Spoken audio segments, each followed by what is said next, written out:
Somebody got murdered in front of your house and you saw it as a 9-year-old kid. Yes. His head exploded like a watermelon. Sirens became his lullaby. Fear became his foundation.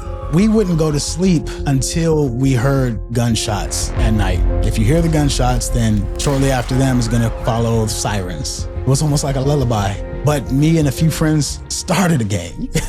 Years later, in a moment of confusion and conviction, he twisted a Bible verse into a reason to rob a jewelry store.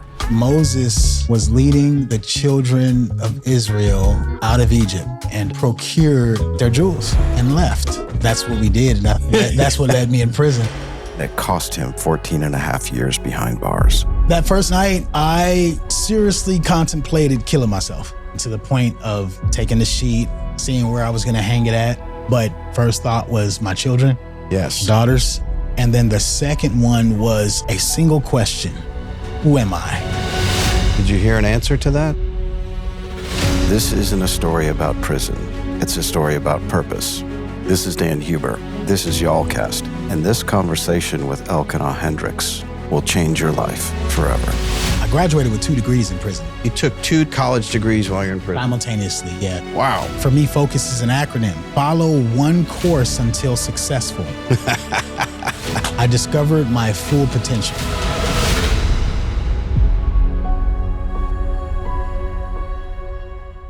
Howdy, y'all. Have an unbelievable, fun, crazy, tear-jerking, and enlightening and uplifting story today. I'm so excited to have Elkanah Hendrix, like Jimmy. Like Jimmy with an X. Jimmy with an X. Thank you. Welcome. Glad to be here. So can you tell me where you grew up? I was born in Los Angeles, California, Cedars-Sinai Hospital, Inglewood, and lived there until I was about 12, 13. Go to school there? Yeah, I went to elementary there. Then, it kind of got real bad out there.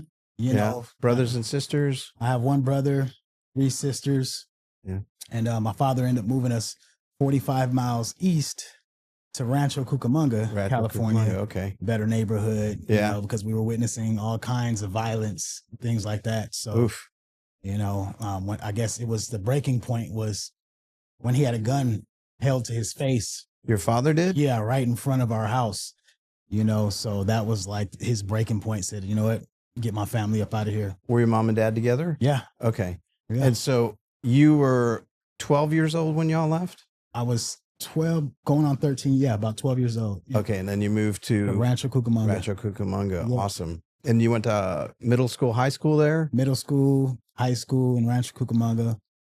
Got into some pretty negative mindsets back then. Started gang banging. Oh, you did? You Yeah, started yeah. gang banging? Yeah, it's you're a product of your environment in so many ways, right? Yeah. So growing up in Los Angeles and witnessing my first murder at 9 years old. Oh my gosh. Where was that? In Los Angeles, California, right in front of my house, sitting down on the porch. Somebody got murdered in front of your house and you saw it as a 9-year-old kid. Yes, 8 or 9 years old. Yep.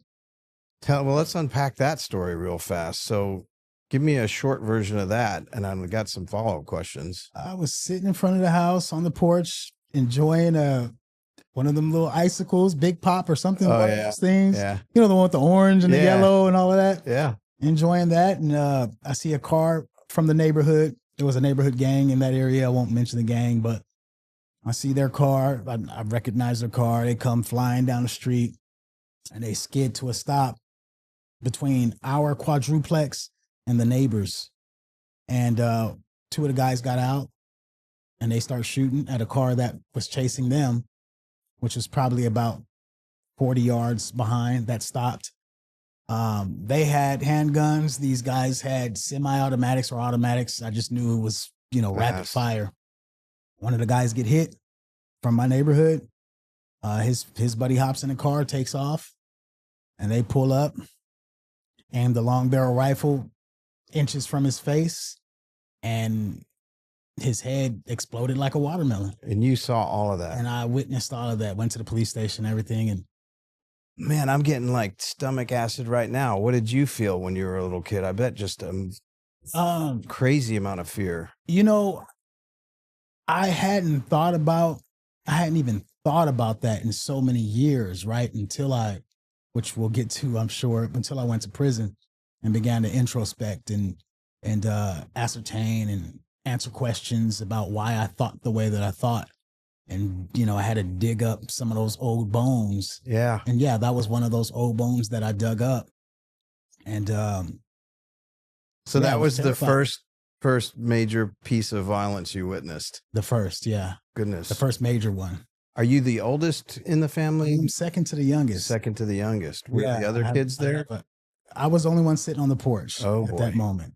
I was the only one to witness it. They heard the gunshots though. But this was a neighborhood that we wouldn't go to sleep until we heard gunshots at night, because we knew that if you hear the gunshots, then shortly after them is going to follow sirens.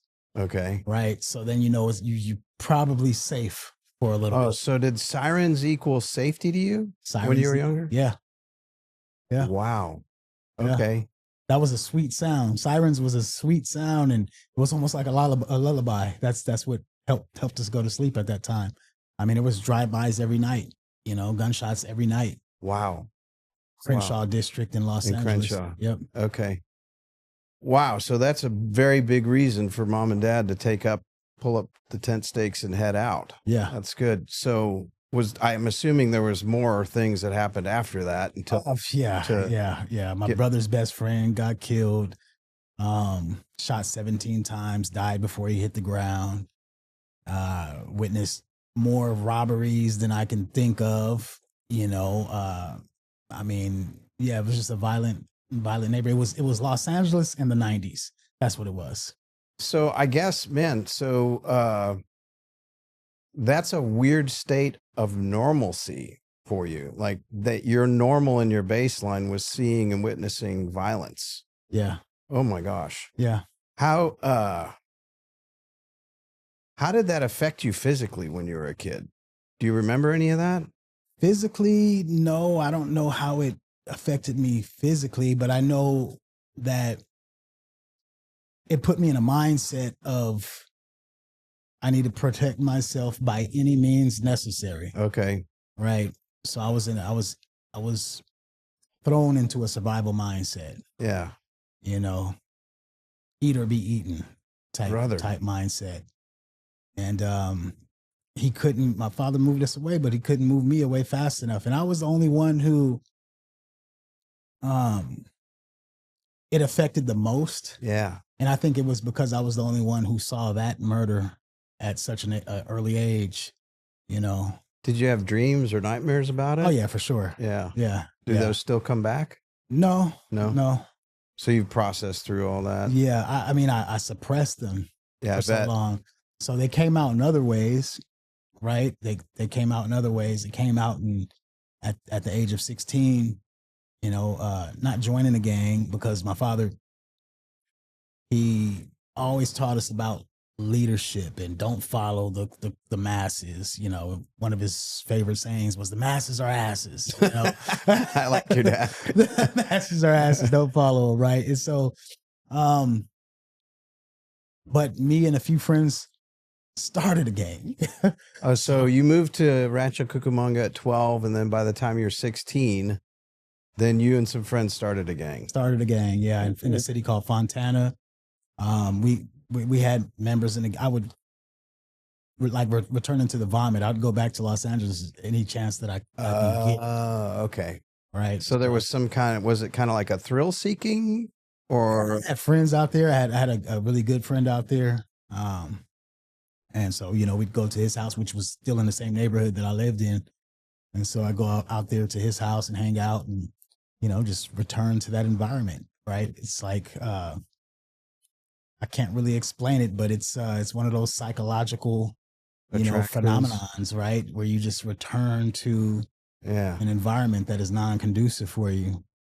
So do you think and I'm going to come back later on to the rest of the story, but do you think that initial programming or witnessing the violent acts of robbery and murder, was that somehow an attraction, or was it just the environment of the friends that brought you back? That's a good question. An attraction? No, I can't quite call it an attraction, but more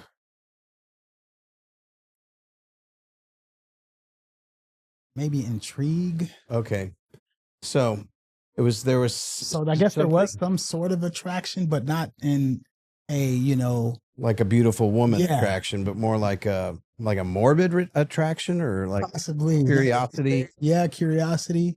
So Yeah. there wasn't like something that happened, like where some teacher told you you're a failure, or world was just horrible, or Well, I mean, I had teachers tell me that I had learning disorder, okay. you have ADHD and things like that. I do have ADHD. Yeah, I do too. I didn't discover it. Any objects. Exactly. That's why you see me looking away now. But Yeah. I didn't discover it until I was 35 years old in prison. Yeah, 36 years old was when I discovered that that's I so funny. had ADHD. I was 36 when I figured it out. Are you serious? Yeah, I was like, what is wrong with me? Yes. Oh my It gosh. was one of the most freeing things, though. Okay. For me to discover that, and it answered all my questions, or a very good amount of questions it answered. Okay. Well, I know there's a lot of kids with ADHD, and I want to get to that, but I'm really curious as to it wasn't like a funnel or like an absentee parent issue. It was more some sort of curiosity. Was there Yeah, it was there definitely- one event, or can you point to something that said, "Hey, I'm going to go start a gang"? Well, it actually started off as a rap group, Oh, okay. right? So it was four of us started off as a rap group, and we ended up getting into it, scuffles and things like that with other neighborhoods in Fontana, San Bernardino. Okay, so it's like a California. competitive nature there. Yeah, and then one day we just decided, said, man, they treat us like a gang, so we might as well Oh, become one. okay. And we started a gang. I mean, thankfully that gang is no longer in existence. We broke it all up. We broke it Yeah. apart after some events that happened back then. But yeah, that was a big part of my life for quite some time. Yeah, how long? So at 16 you started, and then you guys were trying to. I was in that gang banging element from 16 to about 21. 21, so 5 years or so. Yeah, about 4 or 5 years. And so was it like an offshoot of the rap group, or was it just, did it shift? It was an offshoot, it was definitely an offshoot of the rap group. Yeah, I would say so. It definitely took a turn for the worse, though, because again, it was an innocent rap group, but we had already been into all kinds of different activities, though, and so Can you talk about those? yeah, we were into the drugs and Mhm. and the making money, and Okay. we had guns. We already had guns, and I mean, we were living the life that we were rapping about, Okay. right? So it was art imitating life, and life imitating back to art to Yes. give you some Absolutely. your own intellectual property to rap about. Absolutely. Okay. Absolutely. So, what were your parents thinking when all this was going on? My parents, I don't know if they were living in denial Okay. or if they just didn't know. I don't know if they just closed their eyes or they just really didn't see it. And I tried my best to hide it from them, Mm-hmm. right? So blue rag in my left pocket would be tucked into my Gotcha. pocket when I walk into the house, Gotcha. right? And I didn't talk about it around them or anything like that. And so they didn't know for a while until I kind of chilled out. Okay. And I told them, what? You was what? So you're kind of living a thug lifestyle, and were there other crimes being committed other than just illicit drug use, or can you talk about any of that? I mean, just teenage stuff. We weren't really anything beyond that, I can't talk about. But, Okay. All right. Yeah. Fair enough. Yeah. Fair enough. Yeah. Yeah. We don't want a statute of limitations to be come back. So what do you feel like was there a point where you were entrenched in it, where you were just stuck? And did you ever have a thought where like, oh my gosh, I need to quit doing this? And Yeah. Well, it wasn't until, let me see, how old was I at this point? like, what was the crossing the serious line where there was like a go, no go point where it was like, oh, I can't go back now. It was, well, when I decided I was going to hang it up was I had met my first wife. Okay. And, we decided we were going to get married. And I said, you know what, I'm going to go ahead and hang this up. Got a job. Okay. Start working as a janitor. Okay. At a hospital out there in California, Upland, California. And, got married at, how old was I, 21? That's 21. young. Yeah, you're just figuring out life. Yeah. Getting married, that's hard to do. Yep, 21, 22 years old, got married, had a child shortly after. Good. And so, my daughter, Sanaya, that's my baby. That's my Sanaya? first. Yeah, Sanaya. Pretty name. Yep. How old is she now? She is 19. Okay. She's 19. Yeah. Man. 19 years old, about to be 20, and she's in college. Good. She's skipping sophomore year, going straight into junior year. Wow, good kid. Yeah. Awesome. Yeah. Awesome. So Smart. you hung up the gang life at 21, got married, had a baby, and then what happened? And then that marriage ended, and I won't go into the details on that because I don't want to. Yeah, you're fine. Make anyone. Relationships are difficult. Right. She's doing good now. Okay. Right. Her mother's awesome. Good. But yeah, we had our, say it like this. We had our differences. Yeah. And that marriage ended, and it was a very heavy blow because at this time, when I decided that I was going to hang up the gang life, I have a very addictive personality, like most people with ADHD. Yeah. A very addictive personality, right? And so I went all the way in with the gangs when I hung that up and I got into church life. I went all the way in with that, right? So I was at a church, Abundant Living Family Church in Rancho Cucamonga. I was the youngest member on the board of the men's fellowship group. We were outdoor knocking and preaching the gospel and doing all of that. And some situations happened with a member of that church who... Drowning in blue light. It's messing with your melatonin and focus. Find your calm. Protect your vibe with Lucia Eyes. Grab a pair at luciaeyes.com. We block blue light, not sleep. Use code Yallcast for 20% off. Did the worst thing that you can do. Someone I considered a brother had committed the ultimate violation, right? And I won't go into the details of that because But bad. Right, exactly. You can use your imagination. Yeah, ultimate violation. Yeah. And so, I ended up leaving that church. It kind of shook my faith at that time. But I ended up going to another church, Calvary Chapel, and, got right back into it. Ended up meeting my second daughter's mom not too long after that. We ended up at another church in San Bernardino, Ecclesia Christian Fellowship. And by this time, this is about 2000. I met her in 2009. And we had our daughter in 2011.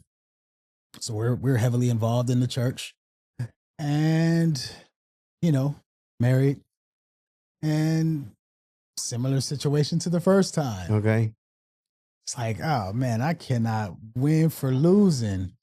Another troubled relationship. Yes, I cannot win for losing here. So that relationship, we ended that. Well, we didn't even end that. We were working it out, but it was already done. Yeah. You know, I was just there for my daughter pretty much.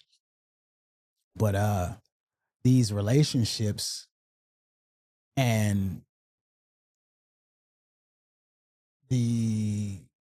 I attributed these relationships with the religion that I met these relationships formed in or blossomed in, right? And then crashed and, you know what I mean, folded in. So there was kind of an identifier associated with the religion and the relationship. And then if either one split, it made a difference in each one of those lives. Absolutely. And then did that affect your identity of yourself? Like who you thought you were? Or yeah, supposed to be? Most definitely. It shook me up. I would say it definitely had to do with identity, right? Because my next journey is what ultimately led me to prison. Yeah, tell me about that. Path is not sure if you heard of the Hebrew Israelites. I have heard Black of Hebrew Israelites, like African American people who are from Africa who think they are Jews. Right? Yeah. As foolish as that sounds now, to me, it made all the sense in the world at that time. Because so this was the third church you were at? This was the third church I was at, and we were still together. I was still together with my second daughter's mom, and I had just gotten into this long Facebook debate with the gentleman who was a Hebrew Israelite. I'm defending the Christian faith. He's defending, the Hebrew Israelites. And we had like a debate that went to, the thread was long on Facebook. It had been about 200 or 300 comments back and forth. Wow. Okay. Between each other. But he was raising some points and some questions that had me questioning certain things, right? And I think it was like the perfect storm. It was those questions, the relationship and the friction of this relationship, another, failing relationship. Another failure, yeah. Right? Within the church. So it was all those things. And I wanted something different. And so you had your second relationship in a different church, and your identity is with this relationship and the identity of that religion. Were there factors like me personally? So there's some guilt and shame around some formal religion and some people, how they practice it. Was there some condemnation from the religion, or were you feeling like less than? No, neither of those. Okay. I felt like I was following a lie. Okay. And that I was deceived. Because ultimately, and I didn't learn this till I went to prison, but ultimately we're born knowing nothing. Mm-hmm. Right? Mm-hmm. We are a blank canvas. Yes.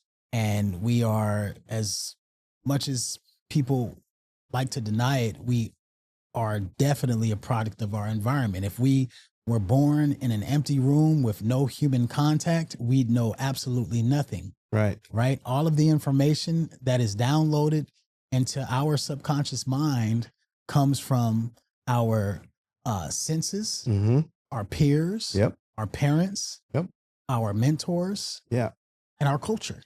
Correct. Right. That's where all of our information comes from. Mm-hmm. So I was born into these ideologies and this certain belief system, right? And when because things have to make sense for me, right? Like I will give up tradition for truth. Okay. I will gladly drop tradition for truth. Okay. Right. So if things no longer make sense to me, then, I'll set it aside for something that does. And I thought that that's what I was doing. Right. Okay, well, this no longer makes sense. I'm told this one thing, I'm told this, here, and, people who hear the story and I'm saying, well, they're just people, right? God is God and humans are humans and humans are always going to be humans. And that's true, that humans will always be humans. But I associated the two completely, right? And just the certain questions because there is a lot of ambiguity in the Bible, right? That's why you have so many different denominations. Yeah. Yeah. Right. You Who's the authority on the definitions? Exactly. Right. Who is the authority? Yeah. There's so much ambiguity. So, looking at it in that way and in that light, it's like, okay, well, this person's saying this person's saying that. Oh, well, this one might make a little bit more sense. Right. And I think it also it definitely had to do with my disappointments. Oh. Right. Okay. It had to do with my disappointments for sure, which is what was like that catalyst. It was that push. Was the disappointments with the relationships, for sure. Religion? It was the relationships, and it was certain questions that weren't being answered. Okay. There were certain questions that I asked pastors, my pastors, and I'd call into radio shows and ask questions, and these questions weren't being answered. I took an online Bible course. I was in online Bible college and asked the questions and wasn't getting answers to these questions that I needed answers to. And that was also, a part of the tipping point. Well, that's a pretty big leap though, from, being fully entrenched as a young man into your peer group within that faith. And then, so there's a big disappointment and confusion. What was kind of the catalyst that went from I'm all in this to I'm going to end up in prison? Well, what was the linchpin there? It was me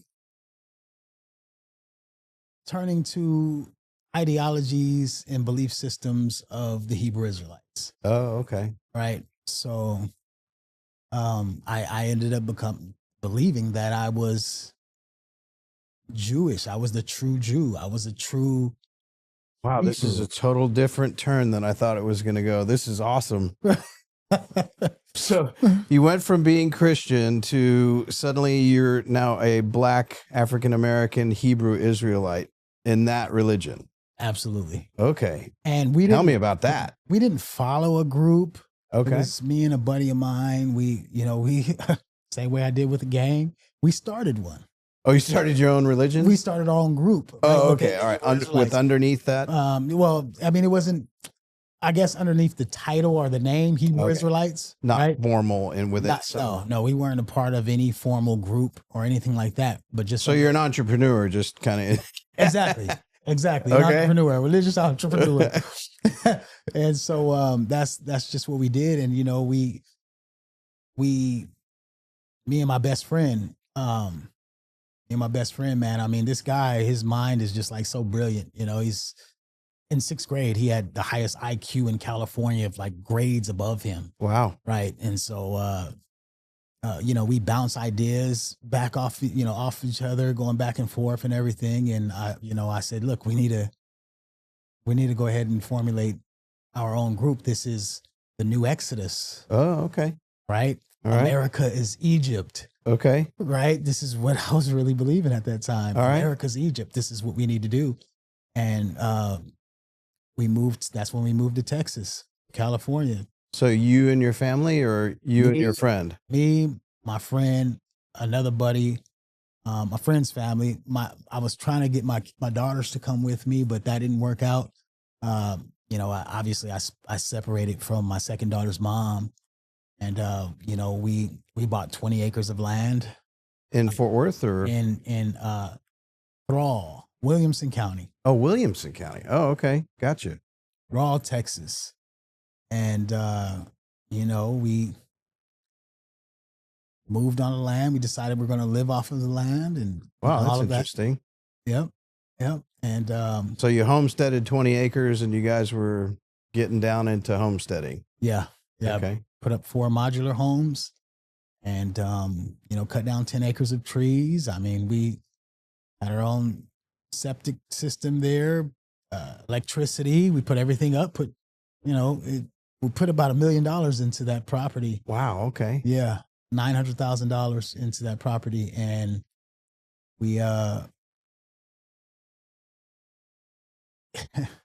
it's crazy because I took a Bible passage. This is exclusive information you're getting right now. You heard it here first. I took a Bible passage out of the book of Exodus, where Moses was leading the children of Israel out of Egypt. Okay. I believe it was like Exodus 23, I want to say, or 25. And might be 23, 25. It said that the Jews, in so many words, the Jews procured the fine things and the jewels from the Egyptians and left. Okay. Now, mind you, I believe that this is the new Exodus. So you interpreted that as they just Took their jewels. they robbed them, or Yeah. oh, okay. Yeah. And So you started doing that? well, that's what we did, and that's what led me in prison. Okay, tell me that story. I'm foaming at the mouth to hear that. I robbed the jewelry store. Me and a guy who is still, I won't name him. I mean, but he's still in that faulty thing. Still believes he's a Jew. Okay. Right. Me and my best friend are the only ones who, out of the group that we formed, who made it out. Okay. So you took that passage from Exodus where the Jews appropriated the jewels and treasures from the Egyptians and left, and you took that literally because you now are believing that you're a Jew in Texas, and so you went to rob a jewelry store. Yep. In what city? In Round Rock. In Round Rock. Okay, here in North Texas. It was all over the news. South. Austin. It was all over the news, made front page of the papers and all of that. It was So three of you guys went and robbed? two. Two. You and a buddy. Yeah, me and a buddy. Okay. Yeah, and robbed the jewelry store and Like at gunpoint or breaking and entering? at gunpoint. Okay. All right. At gunpoint. Robbed the jewelry store at gunpoint, and we hopped on a motorcycle and we headed off. Okay. And it was almost like, everything just happens for a reason, because the motorcycle loses speed and it won't go over 40 miles an hour. Oh, okay. And we get rammed off the bike. And we end up, in jail, Round Rock Police Department. Ultimately, Williamson County Jail in Georgetown. Ended up getting a sentence of 14 and a half years. Wow. Okay. So tell me the thinking behind that. So, I mean, because that's not a quick decision. So you take this Bible passage, you interpret it literally, that's what you're supposed to be doing. How do you make that? It was a quick decision. That's the ADHD. It wasn't some long drawn out plan. It was Impulsive? It was very impulsive. Okay. It was very impulsive. Look, this is what it is. And I have addictive personality. So was it like you guys just were talking and then each agreeing with each other and kind of motivating each other to do it? It was predominantly my idea, and Okay. I said that in court. Yeah. I took the stand and said this was my idea. I've always been an action type of person, Okay. right? So, predominantly my idea. The other guy who ended up in incarceration with me he definitely played his role. And it was something that was spoken between him and I alone, right? No one else knew about it. And so we did that, ended up in incarceration at Williamson County Jail that first night. Yeah. So what is your body feeling? What is your mind telling you? What's going through your mind as your first night arrested? That first night, I seriously contemplated killing myself. While you were in jail? Yes. I seriously contemplated taking my life. I mean, to the point of taking the sheet, seeing where I was going to hang it at. I thought long So was after. the thinking like, my life is over, I'm stupid? Tell me what you're thinking at that point. I was This lost. I stupid didn't know idea. who I was. I at that moment, I knew that what I had believed in was false, that this God that I was following was an apparition, because what I strongly believed he was telling me to do and how he would protect me in doing so, and Wow. that I am a prophet and all of this other nonsense, right? So when it didn't pan out the way that You imagined? he told me, Oh, okay. right? I said, what am I doing? Like, I'm 35 years old. I had a checkered past in my young, teenage up into early 20s, but I've been a productive citizen from that point on, Yeah. and I've been a partner in businesses, and you know what Yeah, I mean? 'cause Like, ran call centers, and I Right. was just up, right? So 35 years old, here I am, and I'm facing a lot of time because they One didn't, decision. man, look, they didn't give us an offer I was in county for over a year with Okay. no offer, on no deal on the table. So an offer would be like you're in there and they want to negotiate on your sentence? Exactly. Like a plea bargain Like a type deal? plea bargain on your Okay. sentence. Look, we negotiate. A lot of people, there were murderers in there who were getting offers, sign for 25, sign for 30, whatever the case may be, right? And so I'm like, damn, my attorney was telling me, he said, hey, they want to make an example out of you guys. They Wow. want to make an So example. back to the first night, you're sitting there with the sheet trying to figure out a spot to hang it from. You're feeling hopeless. Completely hopeless. And so what was the go, no go decision in your thinking? Was there? Yeah, two things. Okay. Two things as clear as day. I will never forget these two things. The first thought was my children, Yes. daughters, and my parents. Okay. My father, rest in peace, who passed when I was in incarceration. But my brother, my best friend, right? So my family. Yeah. That was the first thing. And then the second one was a single question. Who am I? A single question. Who am I? Who am I? While you're sitting there contemplating suicide, active plan in hand, family, children, friends, and then one question, who am I? Who am I? Did you hear an answer to that? I had to work for the answer, but it stopped you. It stopped me. Okay. Because I'm a natural, like, innately, I'm a problem solver. Okay. Right? So if there's a question that is unanswered, I will search to the end of the earth to find the answer to this question. And I've always been like this since I was a child. My mom used to call me 411. Literally. Your information that she would call for all me. of those of you out there, when we had push button phones, you dialed 411 and the operator would give you a phone number or an address. Yes. So yes. That's what that means. Yes. She'd call me 411. 411. Because I always wanted to know the information.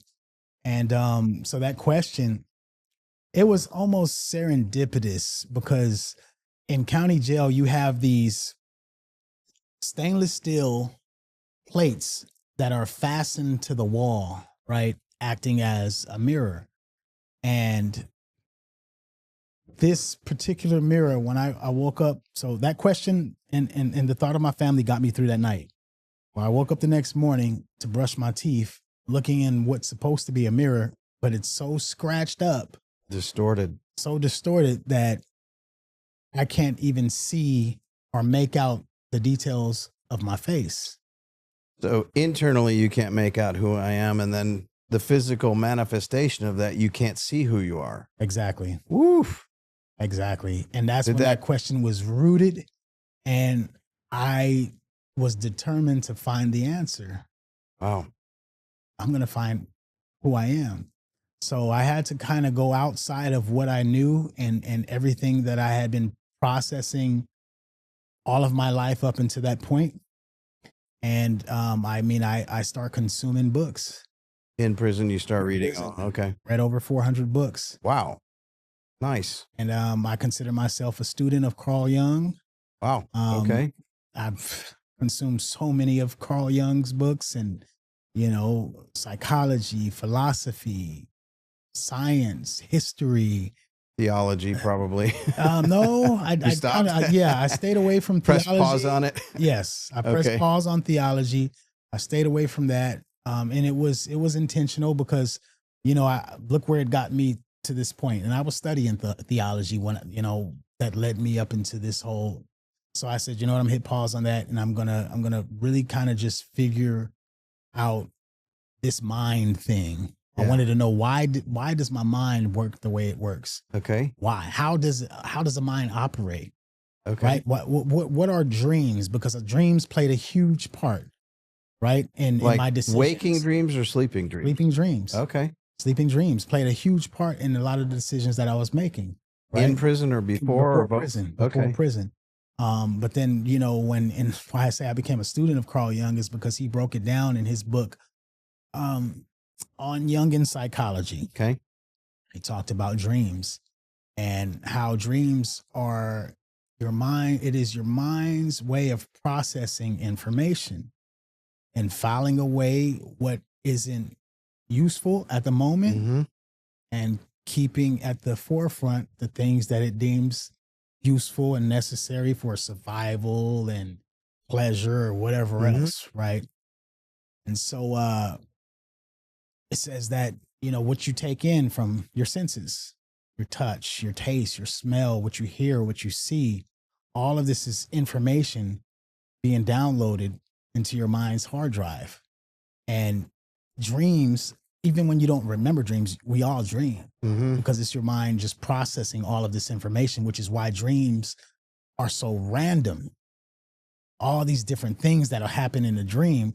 But the reason why I became a student of science is because in science, for it to be a scientific fact, it has to be reproducible, right? And observed by more than one person. So reproducible in a controlled environment, observed by more than one person. Yeah. So I was able to reproduce these things. So now when I dream, I'll wake up with this knowledge that, it's my mind's way of processing things. I'll think about all the little aspects. Oh, that was this thing that I saw on TV. Oh, that was this food that I didn't like. Oh, that was my cellmate said this. He said that. So all of the things that were happening in my dream were literally what I processed through the day, or through the weeks or what have you. Right. And then I was able to reproduce it on a level with there was a guy I was in an 8-man dorm at this time, an 8-man tank, county jail. And there was this guy by the name of Travis, and he'd sleep talk. Oh. Right. And so I said, let me see if I can test this out. So and when you're sleep talking, you're dreaming. Right. Right. It's active dream. So I asked him, I said, I whispered into his ear. A couple of the guys are around. I said, beware of the purple elephant and the gorilla with the banana. Right? Just some way out random stuff. And the next morning, he woke up. We all woke up. We're eating breakfast. And he said, man, I had the craziest dream last night. And we're like, what? What? He said, man, I had a dream that I was being chased by this big purple elephant, and then this gorilla just jumps out of the tree and starts stabbing it with a banana. So you actually actively participated in his dream. I actively participated, and I said, wow, because there was a guy in there that had a dream book, and prior to that, he was telling people what their dreams mean and all of these things, and he threw his book in the trash after that moment. It's like, so suggestibility is a big thing. It's huge. So we'll go back to talking about, because you're a very, very unique person and very interesting story, because I think of somebody that runs into trouble who's a gangbanger and then goes to prison. The gangbanging wasn't the issue that got you into prison. It was the religion. Yes. Drowning in blue light. It's messing with your melatonin and focus. Find your calm. Protect your vibe with Lucia Eyes. Grab a pair at luciaeyes.com. We block blue light, not sleep. Use code Yallcast for 20% off. And it was the religion. Yes. And part of that was your thinking and processing about that religion. Yeah. So Coupled with the trauma that I experienced when I was a child. Oh yeah, seeing somebody shot. Plus the ADHD, the Okay. things that were coming back to me from gangbanging times. Like it was my environment coming to a bottleneck. And then the bottleneck got you to a point where you made a go, no go decision. Yeah. And that decision was to rob the jewelry store. If you were to go back in time and freeze that moment, and how old are you now? 43. 43. Your 43-year-old self was to go back in time. You guys are on the motorcycle heading towards the jewelry store. Pause on that video. What would you tell your 20 whatever old 35-year-old self. 35-year-old self? Yeah, Okay. that's because I did 8 years in prison. Okay. I've only been out 2 months. Oh my Lord. Welcome. Well, thank you. Welcome. You look fantastic. You look great. Thank you. I appreciate that. Oh. I've been out 2 months. 2 months. 2 months. Congratulations.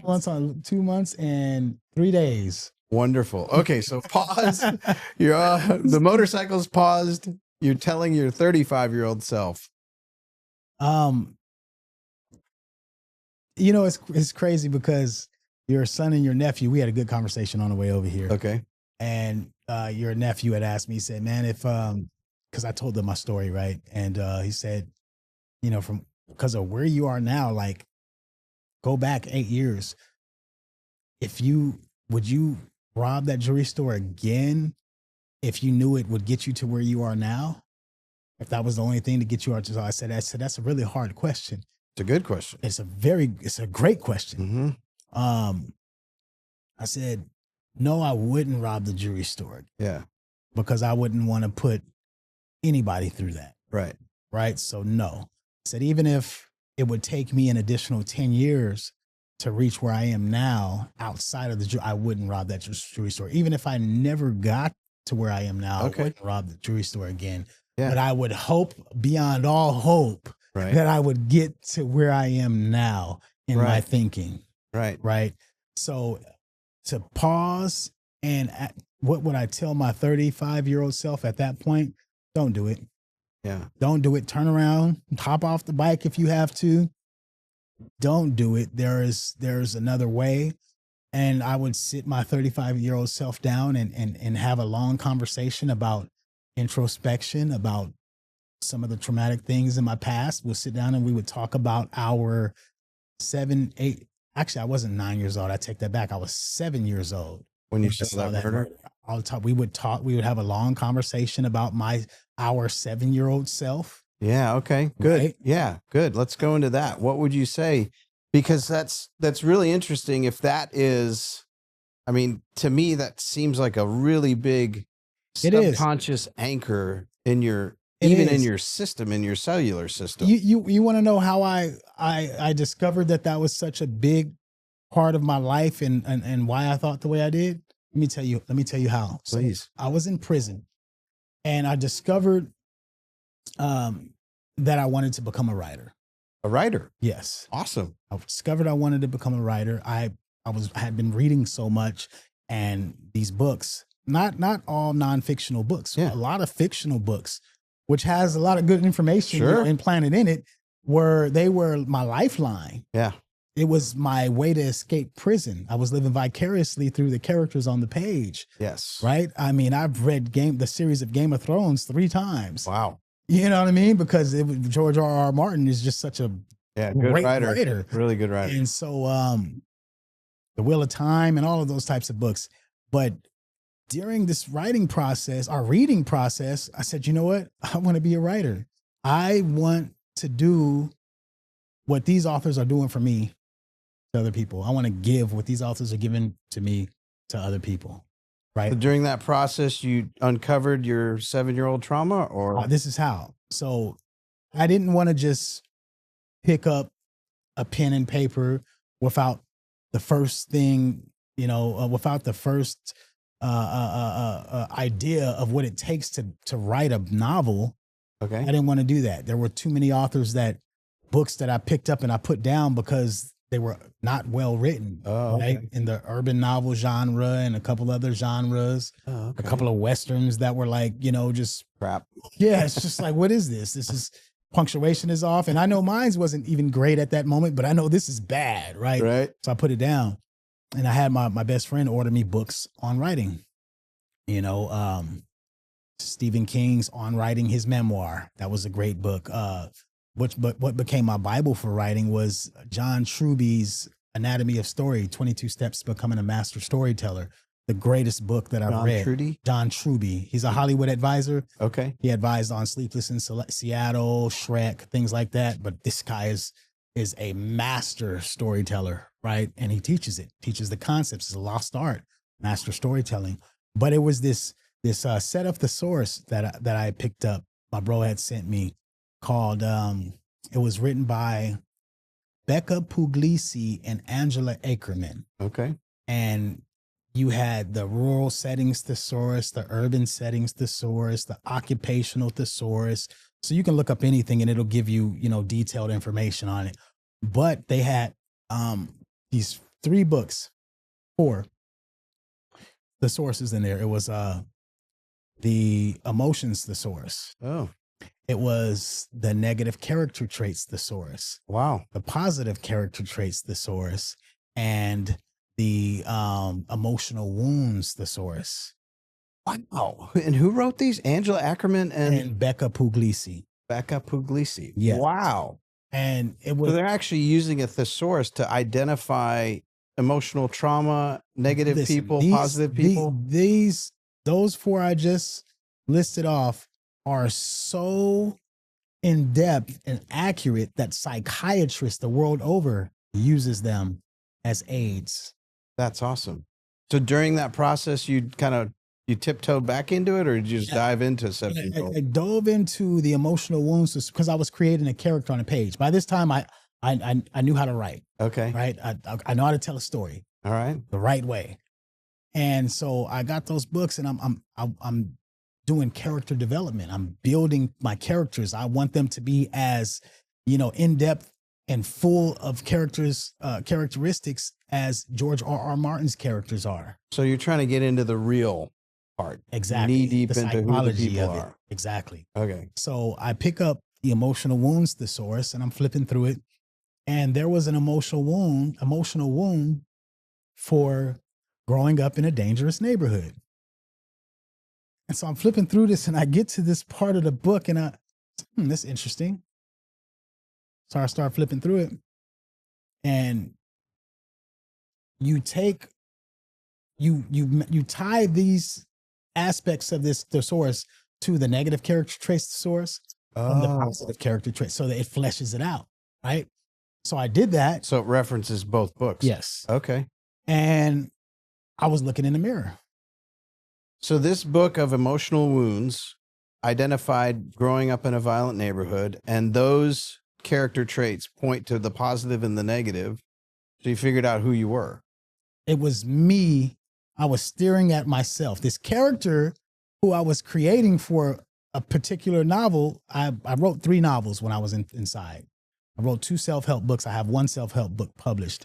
But for this particular novel, this character I was creating, I didn't know it until I was staring at it in my face.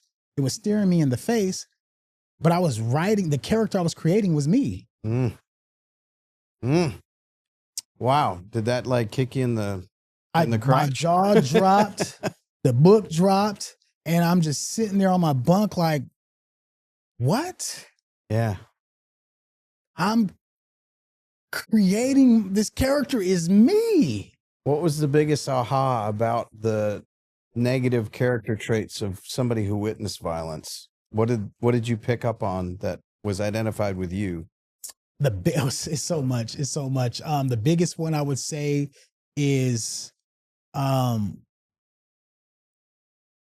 The biggest one would have to be the willingness to do anything to feel protected. Oh, okay. Um, Was money a part of that? Is that why you needed the jewels? Money was definitely a part of it. Yeah, money was definitely a part of it. And money was a part of us feeling protected because I felt like not only did I need to, and it wasn't just to feel protected, but to protect others. Yeah. Right. That was one of the character traits. So on the can we just pause real quick? I want to like, because part of what I want to uncover here is, so you're identifying these things, which are unbelievably cool. And I'm going to get on Amazon and buy all those books after we're done here. But so you pick this up.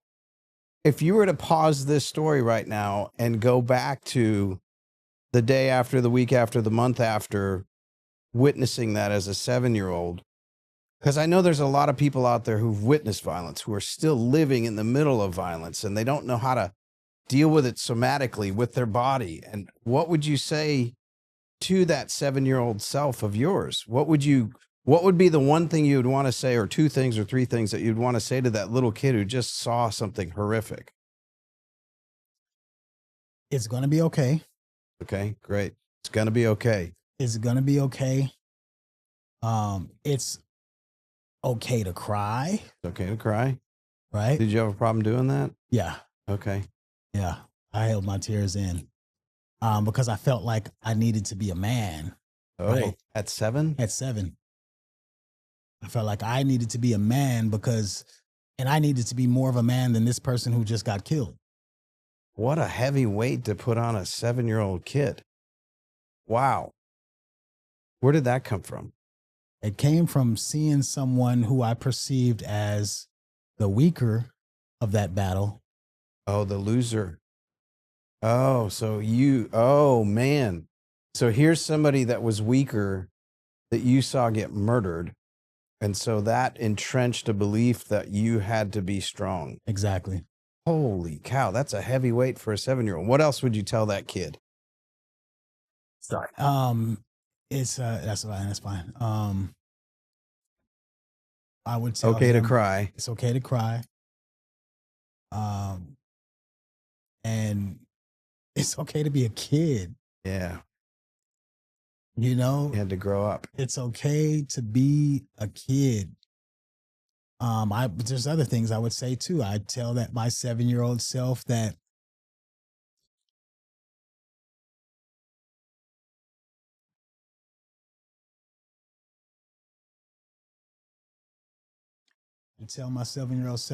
you don't have to protect yourself and others, or feel you have to protect yourself and others with the means of what you feel you're protecting yourself and others from. Wow. Nobody else is going to do it. I have to do it. Yeah. So you would tell that little kid, you don't have to do it. You're just a kid. You're just a kid, and be a kid and don't pick up a gun. Right. You know, don't. But how could you not? I mean, you saw that violence, and the winner of that outcome had a gun. Yeah. Yeah. It's a hard thing to say, but if I was able to get him to understand, my younger self to understand that, look, you know, your dad's about to move you to a safer neighborhood. Yeah. You know, he's doing that as a responsible father. He's going to move you to a much safer neighborhood. Leave that stuff in the past. Yeah. Let that go. Leave it in the past. But it's okay to feel it. Exactly. You don't have leave to the hide actions, leave the characteristics, those traits in the past. But yes, feel it. Feel it. Cry. Work through let it out. Yeah. You know, all of those things. Let it out. Did you feel like you could talk to your mom and dad about it, or did you feel like that was so shocking that you? I didn't know. I at that young, I don't think I was able to successfully process what I saw. Right. So it was kind of just that is trauma. That is trauma. It was happening in the background. Mm-hmm. Right. All these things were happening in the background. And I had to see it on page for me to say, oh, snaps. That was that. That's why, because I could have I believe that had I not witnessed those things as a child growing up in Los Angeles, and had I still went through the other things and still became a Hebrew Israelite, I wouldn't have robbed a jewelry store. Yeah. I wouldn't have picked up a gun and said, come on, let's go do this. Right. Wow. I wouldn't have started gang banging and all of those things. Right. So I think that would have been the difference for sure. So, man, I feel like we could go on for hours. I want to keep going if you've got some more time still. Yeah, for sure. Okay. So let's kind of go through the reality has set in.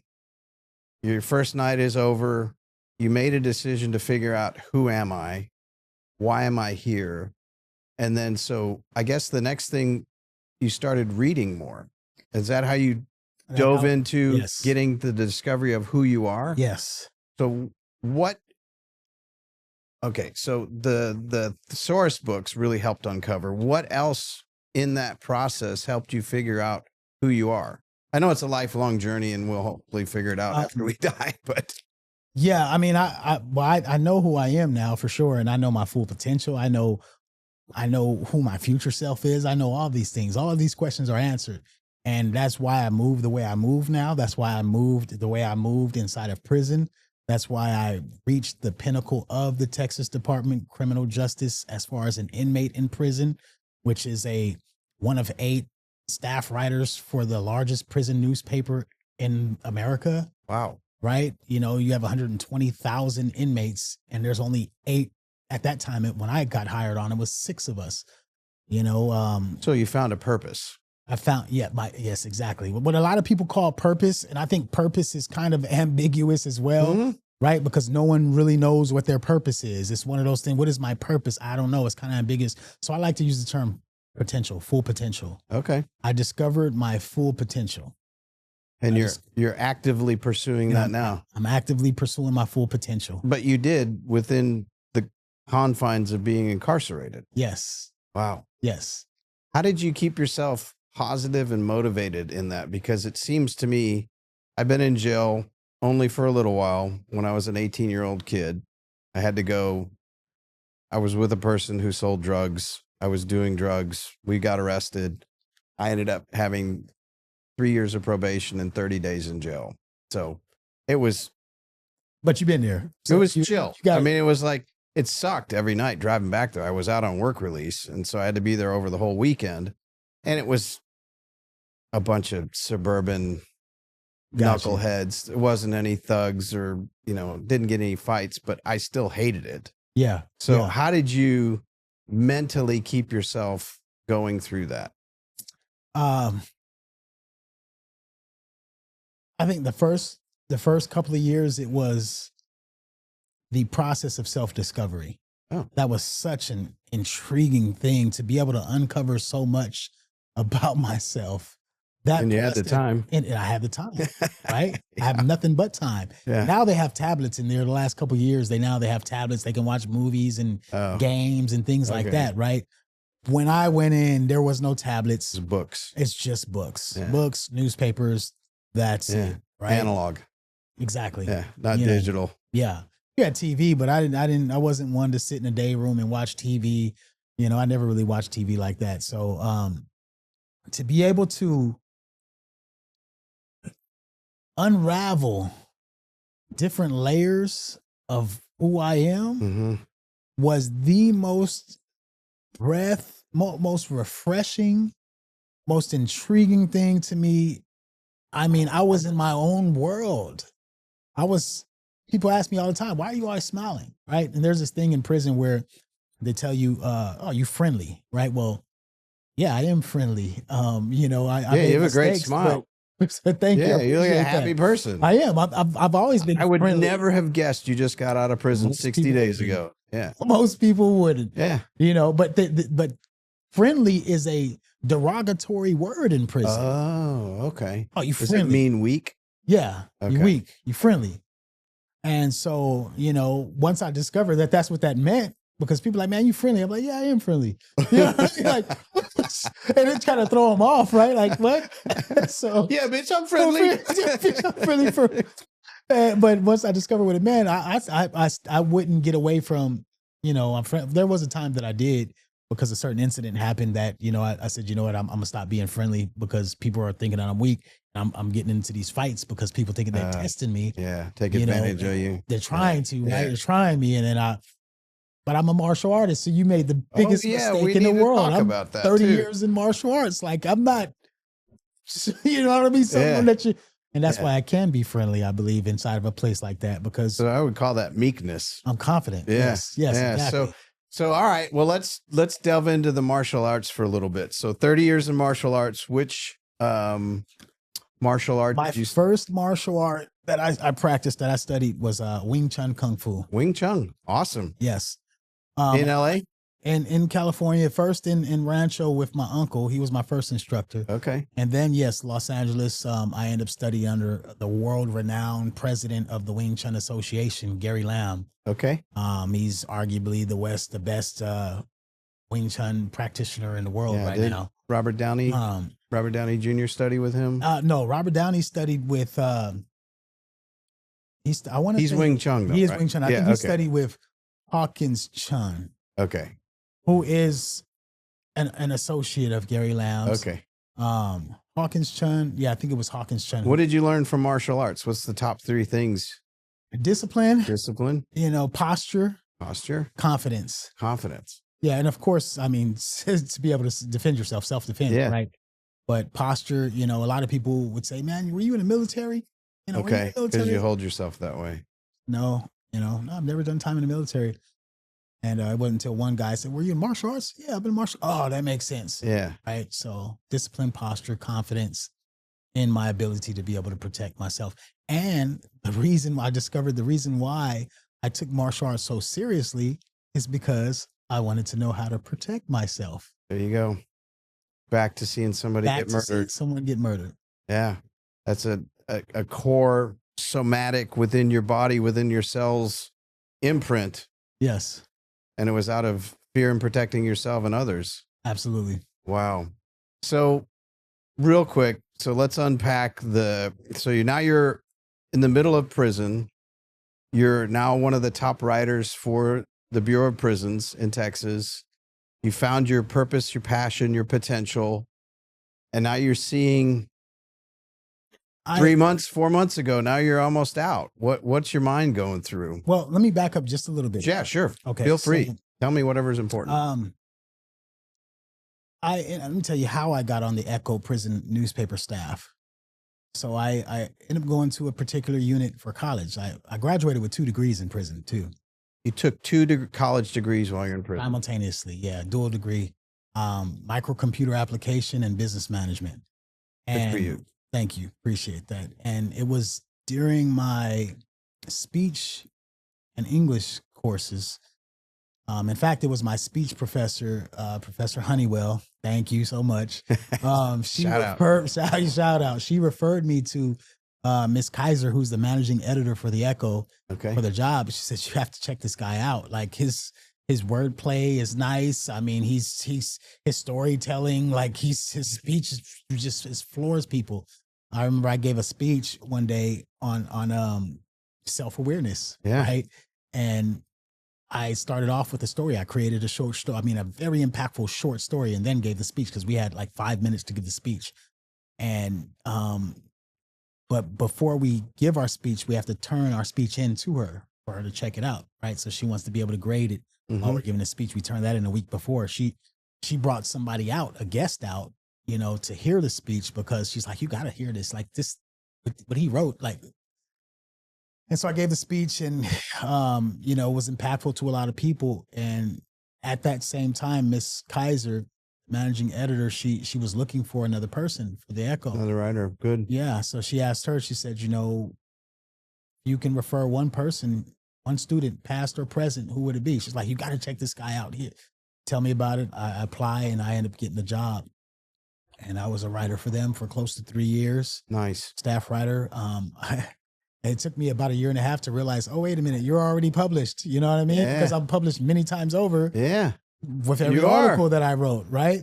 And so I became Yeah, you probably have more readers than the Washington Post. probably so. Probably so. That was fun though. Working Yeah. for the Echo was a blast. Nice. It was a blast, man. Being able to interview people, sit down. I had the opportunity to interview Dak Prescott.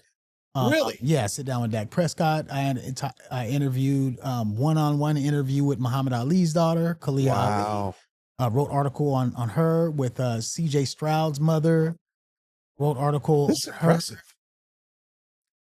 In fact, me and C.J. Stroud went to the same high school in California. Okay. Right. So we discovered Crazy. that during that interview. Crazy. And we're kind of tripping out on that. And, we've directors of the institution. I mean, you name it. We were interviewing everyone and writing articles on it. And just, I had a blast. I loved it. I really enjoyed it. And then I as I was coming close to getting ready to come up for parole, everybody, well, let me say this. I became a big brother in there. Oh, okay. So A started giving mentor. back. Not only martial arts students, which I have a lot of martial arts students in prison right now. So you're teaching martial arts, you're writing in prison, you're getting 2 degrees, you're now mentoring. Yes. And we created, me and shout out Batman Chris, me and another martial artist created our own martial arts system In prison. in prison Okay. called MAMA, Mechanics of Mastering Martial Arts. Mama. Mama. It's the mother of martial arts, right? That was our spin on it.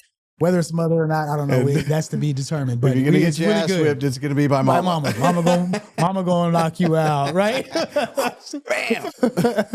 And so, yeah, we definitely. Then I became big brother. I ended up giving speeches Okay. there with hundreds of inmates, coming to hear me speak, and pour into them. And men start asking me, they said, look, we know you're going to go home. Like, you Yeah, come up for parole, we know you're going home. Yeah. If anybody's going to make their first parole, it's you. Yeah. So a lot of guys, well, quite a few guys, I'll say, said, you have to leave us with something. Ooh. You can't just, like, you're big bro. Yeah, you can't just okay. leave us here empty handed. Right. You got to leave us with something. I read the Echo because of you. Oh, okay. You know what I mean? I come sit down and talk to you because I need advice. And so I decided to write a book. I decided to set down the novel I was working on. I was working on a second draft of a sick novel. Like, This Thing Is Cold, right? I will tell you about that in a minute. Okay. That's a whole other interesting story. But I wrote a book called A Compass State of Mind: How to Successfully Navigate the Rough Waters of Incarceration. Wow. And I published the book. It's on Amazon. Tell me the name again. A Compass State of Mind. A compass state of mind. A compass. So you know state your of mind. direction. So you know your direction.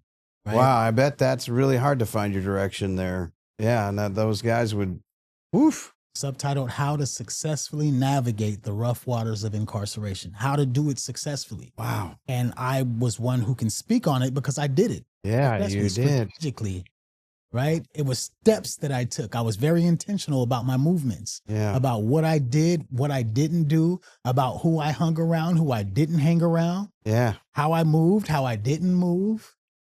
Right? I think that would be a great book, or even like a teaching piece of material for social studies for all kids to read. Absolutely. I think that would be really interesting. And your story is so interesting too. Wow. Congratulations on that. That's huge. Thank you. So can we shift back to, like, it's 4 months ago and you're ready to get out? Yes. Yeah. Tell me the shit show that's going on in your mind then. Okay. So, Are you anxious? getting ready to get out. I just got asked to star in a documentary, Oh, right? okay. And While you're still incarcerated. while I was incarcerated, Okay. the agency had paid a film crew, to film a documentary on reentry. Okay. And they had been doing it. They had been filming it for 3 years prior. Oh, wow. Is this documentary out or is still being No, produced? it's being produced by Mr. Adam and Elliot. Okay. Yeah. Copy. And so, you know, they were working on this documentary for the past, going on 3, I think this is the 3rd year, so a little over 2 years. And what I was told was, look, we have good footage, we got good film. We need a success story. We're missing, we've been following guys, but we don't have a real success story. Your name keeps coming up As a success story. as someone that we're confident in that can be successful when they get out. I was humbled. I was honored. I was, you know, what do you say about something like that? What? Okay. And it wasn't so far a stretch. Yeah. Because I put in the work, Yeah. right? A lot of work. But I was still, when you hear it, it's like, okay, yeah, for sure. So, you know, they came in, they interviewed me in prison and said they're going to be following me when I get out. Awesome. And, you know, but what was going on through my mind outside of the documentary prior to me coming home was, man, I haven't seen my daughters 8 years. Oh. They're in California. I have a son who, my son, I saw one time. Oof. When he was about 7 months old, when his mom, if you can call her that, was taking him to California to my father's house. Okay. So my father, my mother, and my brother can take care of him. Okay. And she dropped him off over there, stopped by the prison, saw him once. She was pregnant when I got locked up, right? She was a couple months pregnant. So it's okay, you know, and I talked to him on the phone, talked to all of them on the phone and things, but that's different. It's not, you know. You're not hugging their neck. Exactly. So it was a lot of stuff going through my mind, like, you know, excitement, of course. I'm going to be out. But is there nervousness? Reserve. Yeah. Definite nervousness. Yeah. A little bit of fear, you know, of fear of the unknown. Okay. Right? Fear of the unknown. What else? Fear of the unknown. A little anxiety. Yeah. You know, about all of that wrapped up.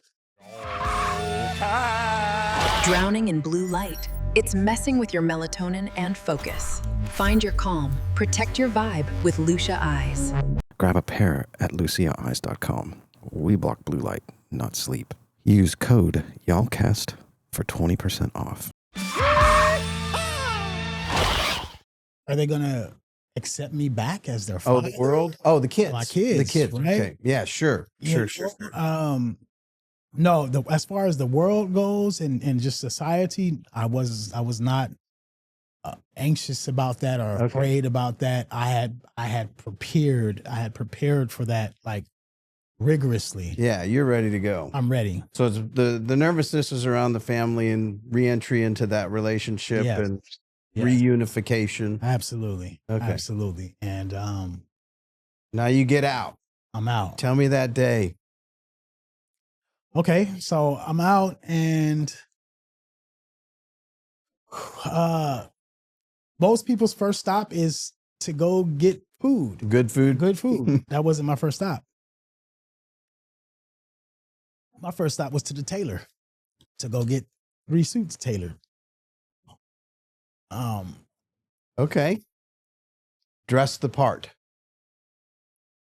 Right? And they weren't, I didn't buy the suits from the tailor. I had my best friend, he came from California because he wanted to be there when I walked out. Good man. Good man. Yeah. So he came all the way from California. And I told him, look, man, hey, stop and get me some suits. In LA, there's remember that little spot? It's like $100 a suit. Okay. Right? Yeah. I'll pay for him to get tailored when I get out here. So he stopped and got me 3 suits, you know, $100 a piece. And we went to the tailor. I got them professionally tailored. Mm-hmm. $450. Like, you can't beat that, right? $750 for 3 suits that look like $1,200 suits. Yeah, good. But that's where my mind was. That's where my mind still on success. Success. Okay. You know, on success. And so that's what I did. And when we I got done getting fitted, we step outside, and my best friend, you know, he's like, "Hey, we got the film guys right here, right?" Oh, the documentary guys? Yeah, yeah. okay. They're with us the whole time. Oh, Anything interesting. big that I do, pretty much for the most part, they're there. And so my buddy tells me, he says, "Hey, show me some of that mechanics and mastering martial arts." Oh, okay. Right? So it's a little throwdown at the hoedown. Yeah, right in the parking lot. And he's a big guy. Okay. He's a big guy, man. I mean, he's Go for the knees. brolic. He's like an old king, right? He's brolic. And so, and he'd been in Muay Thai and stuff like that. Oh, Stuff, okay. martial Those guys are tough. Yeah. And so he said, "Show me some of that mama." I said, "Okay." I said, "Well, throw something, you know, shoot something." He said, "What do you want me to throw?" I said, "It wouldn't be real if I told you what to throw. Yeah, right. Shoot something." And so he throws some soft strikes, and I'm like, "Bro, hit me in the mouth, man. Like, stop playing. Like, throw something." He was like, "All right." So he throws a little combination, and you know, what I do with it impressed film crew enough to where they're like, "Hey, Do some more.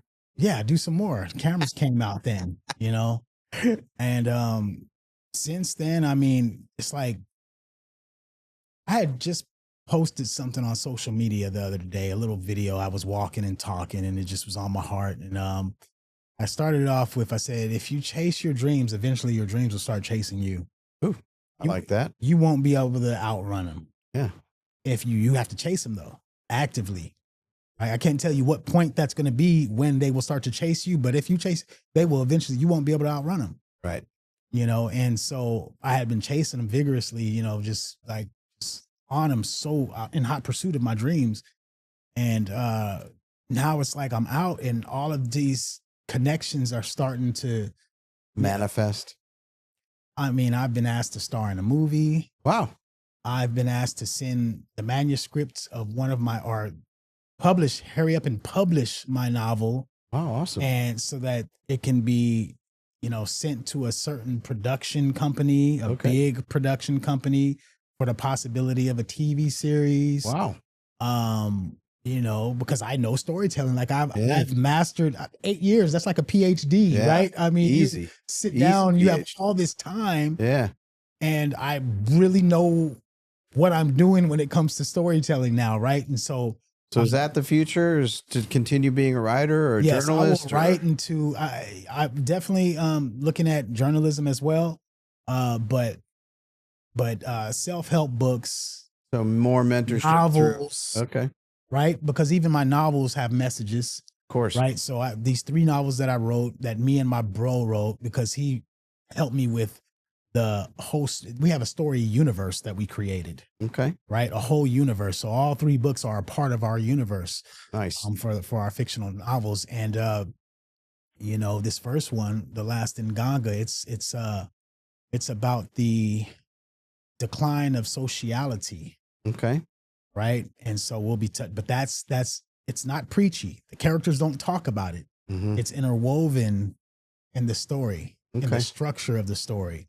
Do you feel like, and I feel like we should probably wrap it up here, but do you feel like, let's bring this full circle. So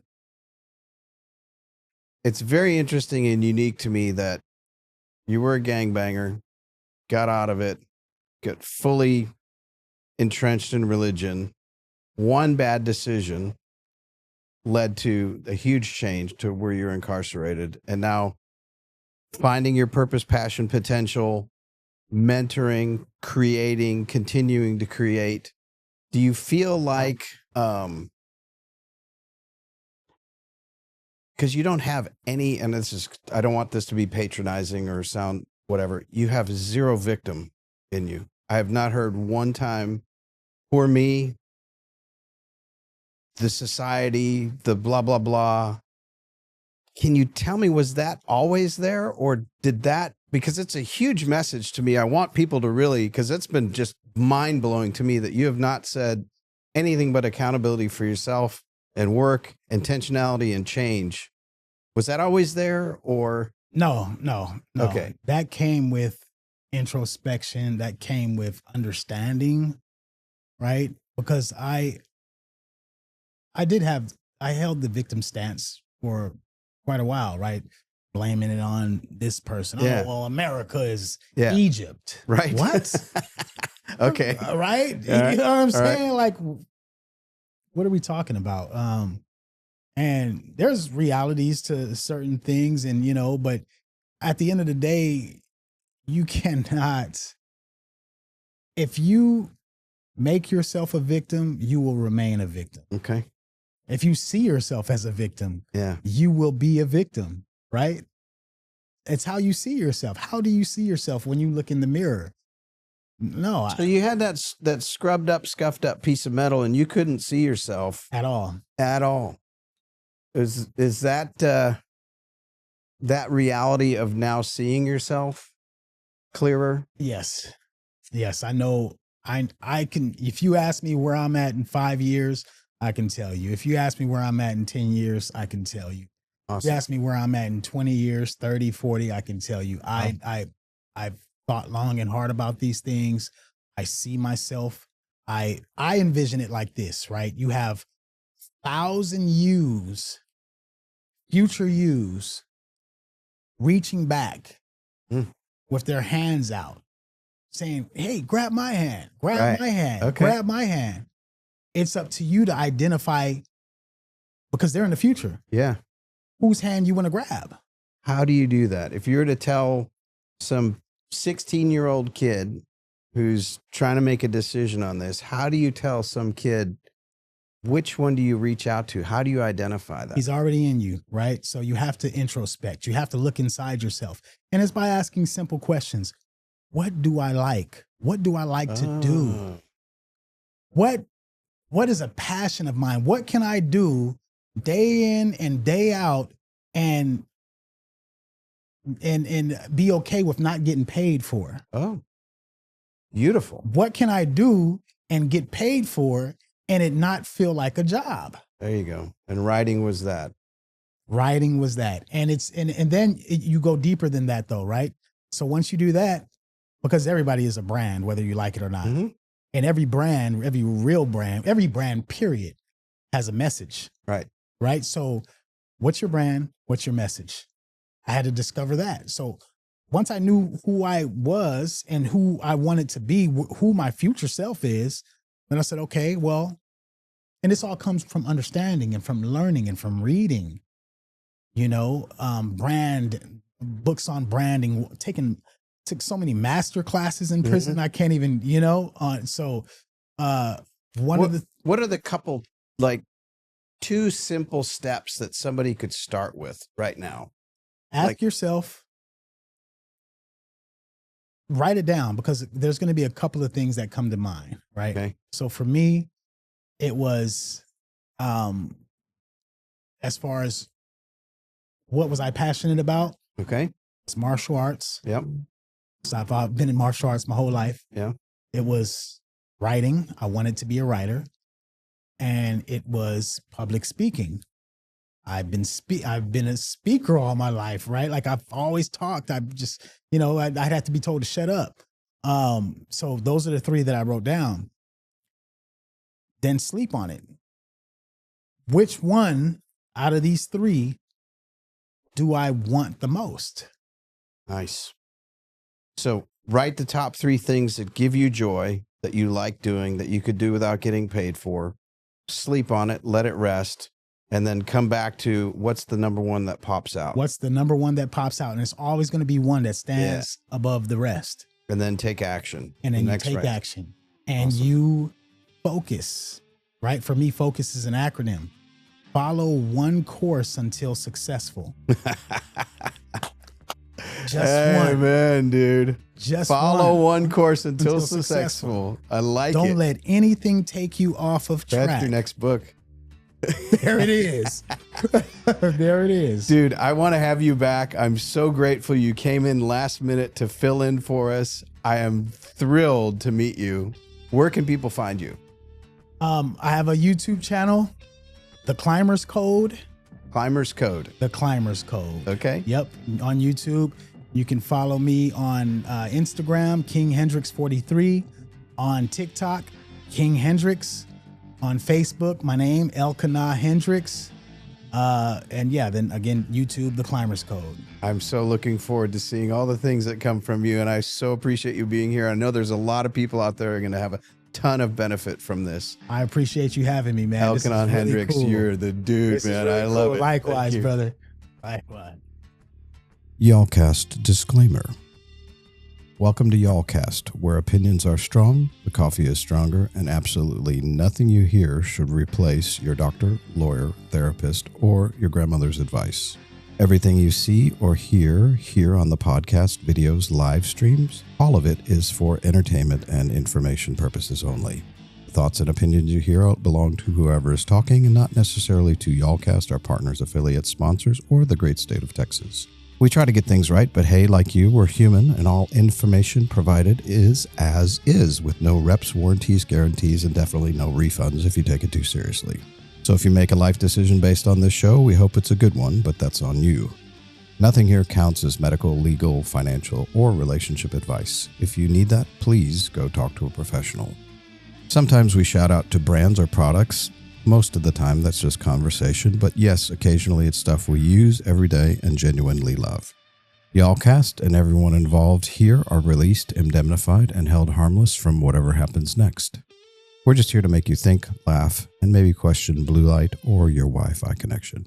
So listen smart, laugh loud, and remember, if you're looking for legal or medical advice, you're on the wrong podcast.